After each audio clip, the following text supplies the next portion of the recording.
రోటీలు, రైస్‌లో సూపర్ టేస్టీగా ఉండే గోరుచిక్కుడు ఎగ్ ఫ్రై ఎలా ప్రిపేర్ చేయాలో చూద్దాం. నిజంగా ఇది చాలా బావుంటుందండి.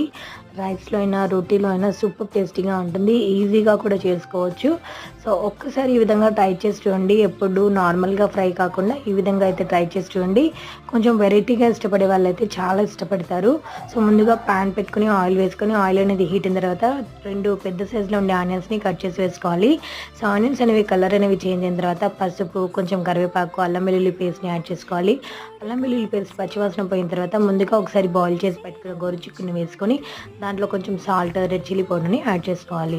ఇవి బాగా ఫ్రై అవ్వాలండి. సో, ఈ విధంగా ఫ్రై అయిన తర్వాత 1 టేబుల్ స్పూన్ ధనియా పౌడర్‌ని యాడ్ చేసుకొని, సో, ఇప్పుడు దీంట్లో 3 గుడ్లను యాడ్ చేసుకొని బాగా మిక్స్ చేసుకుంటున్నాననమాట.